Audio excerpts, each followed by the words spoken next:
Well, today I found my GoPro that I've been looking for a week. So I can actually record something today. But right now, Christoph's working on our side shooter. You can see the nice shiny black right there. That is because we put a new pump on it.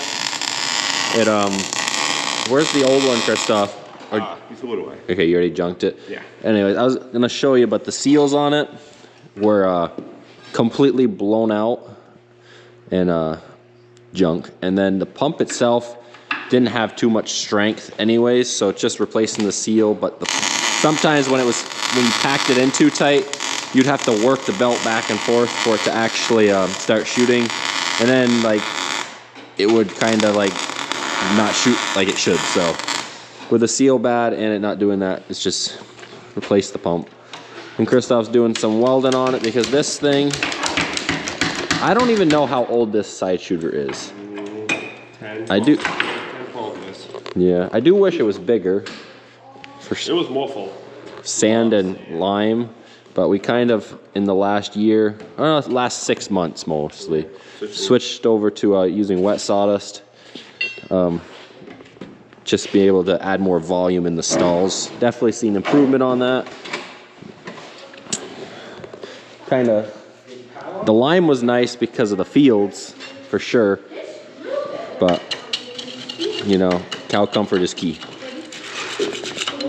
So this thing has cracked away. I welded it down here where you see a couple months ago. And then it cracked right above my weld. Christoph just did this side. It'll crack up here next, and that's how it goes. So my tractor went to Canada yesterday, and it was a nice cold day, so that was lovely for them. And then the spare feeding tractor, I got a blower motor in it. That all works now. Technically, the only thing why we weren't pulling it out was because my tractor was in the way and we didn't want to start it and move it out of here for no reason, just to get this out because of that engine oil pressure. And this Bobcat, I do think I got it sold. I ended up putting it on Marketplace yesterday. No, Friday, so 2 days ago. And yeah, had a handful of people write me. I definitely think someone's coming either tomorrow or this week to grab it. Tires are ours though. Need them for our other skid steers. It fits everything else. But I gotta slap the door on it. That was part of the deal. Christoph is trying to burn the shop down apparently. What'd you do? The belt was on fire and I was on fire. You're on fire? No. No. No. Not anymore. You should be, because that way I had something to record and then I can clickbait it saying Christoph's on fire.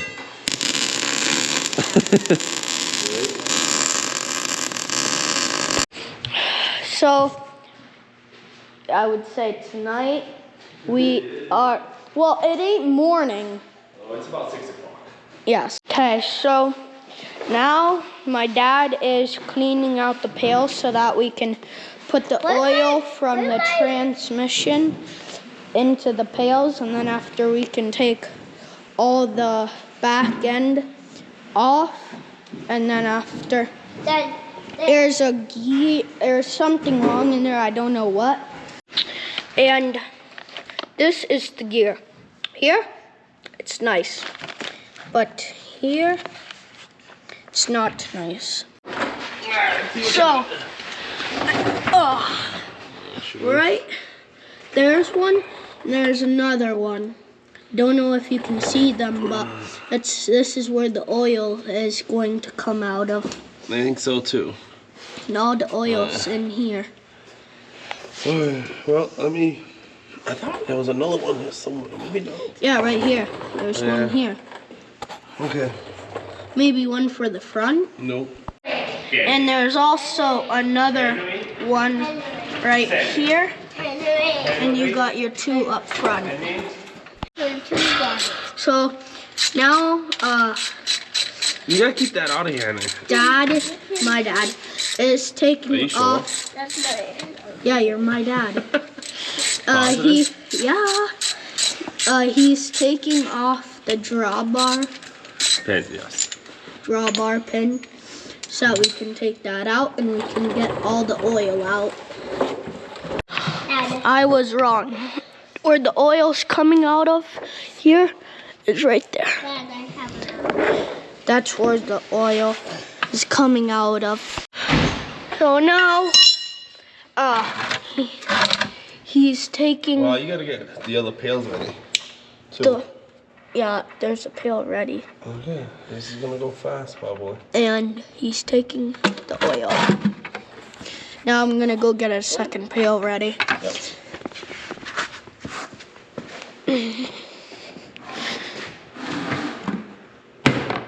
Oh my gosh.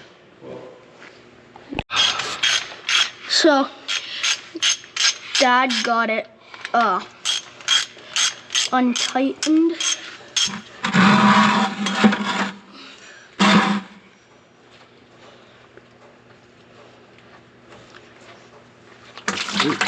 Ow. So now I have just taken off these things, flares off the side.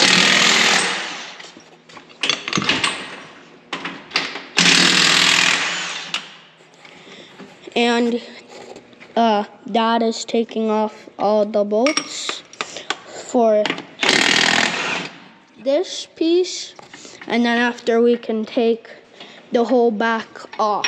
No, I got a little ways to go. But yes. Well, Come on. and we took all these bolts off, and this one's being stubborn. It don't come off. Took all these three off, and then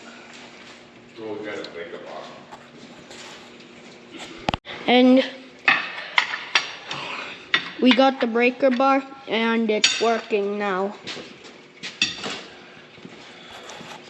And he got it off, but now he has to lift that off. Yeah, it's okay.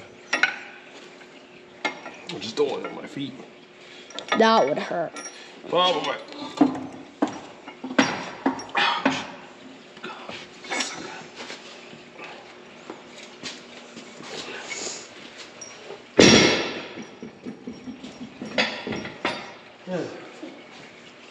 Now that we got that off, we have to take a couple bolts off on the side, I think. Well, yeah, we gotta take all the electrical off. We gotta take all this off. And we got this wire all unconnected from here. What wire?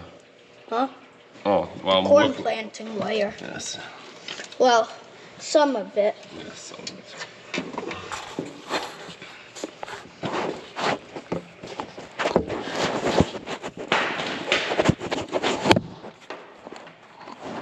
So we got the what do you call the thing what was here?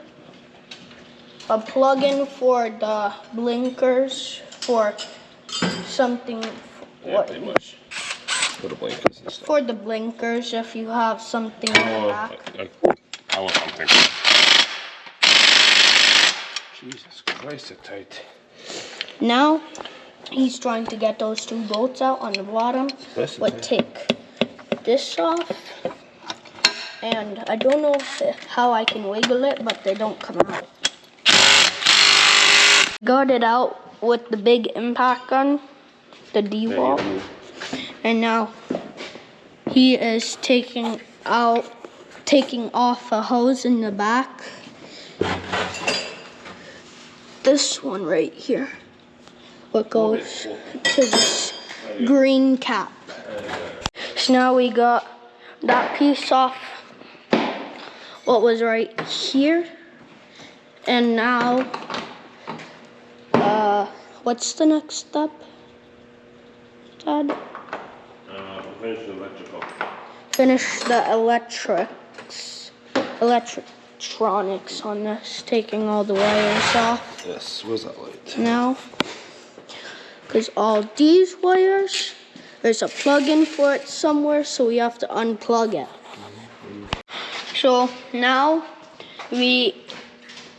I should say, Dad. I think you said that a million times now. I think you get it. Yeah, took the PTO wire off, or the PTO sensor, and then he got that off. I don't know what that's for. Which one? That one. I think that's the main wire that goes inside that turns the PTO on and off. And now we are taking the wires off the top of it, and then after we'll take all the wires off. We just push in the back. Oh, You can't really take it off. so we just unhook all of them and then Yep. throw them to the side. Pretty much.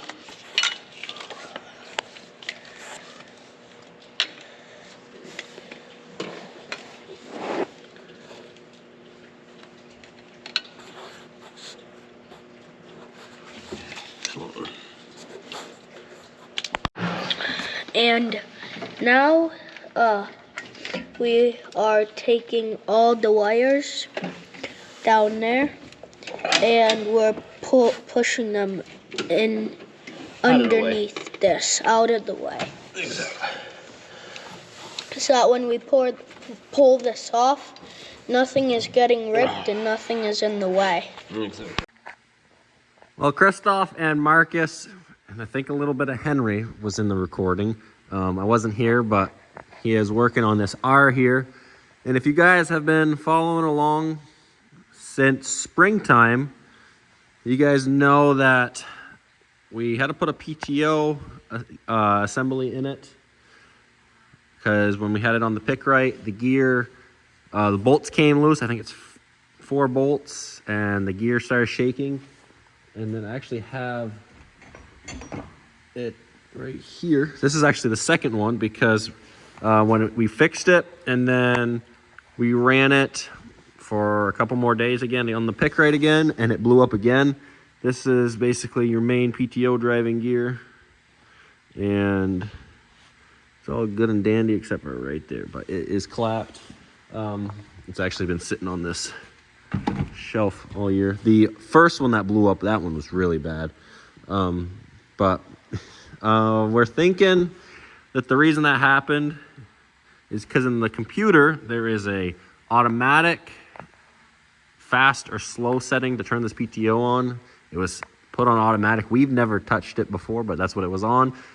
And the PTO might have been engaging too hard, which I would say automatic should be slow, but I guess automatic is still too fast. So we put it to slow when we tore it apart last time, and we gutted it because we've ran it since planting season until now in winter with no PTO. You'll be able to spin it if it was in there, but there's no guts behind it. So that way we could use it for planting this spring, and then we just never got around to putting the PTO system back in it. Now, we're hoping with that on slow, it doesn't happen anymore. And John Deere's did go good for the parts, because it happened within like a week or two after the parts got put in it, and it shouldn't have. But they are going good for the parts at least, which is nice. And we are pulling it out, and then we're gonna actually bring that down there, and they're gonna put it together, and we'll put it back in the assembly. It's not really hard. We've done it twice now. This will be the third time taking this on and off, but we came in with the forks on the skid steer. We were pretty close, and then I think we wrapped the chains here to here, and I think so. And then it was balanced basically perfectly, and you could just drive it in and out with the skid steer. It is quite heavy, but it worked just fine. And then you'll see where this is sitting. That is where the Bobcat was. It is dragged out. I think I have someone that is interested in it will hopefully be gone. This would be done, but I'm waiting on one bolt. I can't, I guess one bolt, and then I need one of these washers. I can just get that from Napa for this fuel line right here. I think Christoph, no, it's right there. This fuel line, I had to get a new one because it's a crack somewhere and it leaks, but it goes right here. And I need to get a new flange end for the new hose. It's around here somewheres. But I'm waiting for this bolt because with it being apart for so many months, that bolt went missing and one stud went missing. I got the stud, but they had a hard time. Christoph was going through the books too with the parts guys. It took a while to find this because it wasn't in the normal spot in the book, I guess. But they got it, and that's all that matters. Then this will be done. I gotta get the tire put back onto it. I gotta pull it off to put it on a different tractor. But that's the stuff that's going on here. And you hear a big air leak out of that Ford right there. It's actually the airbag for that third axle. The airbag that holds it up. It got a hole after all these years. The Freightliner, Christoph is waiting for a cross member to come in that we gotta weld in. And then he got the parts Friday for the, we had one motor mount that's bad, but he's gonna change both of them. And yeah, he does that and the cross member, it should be good to go.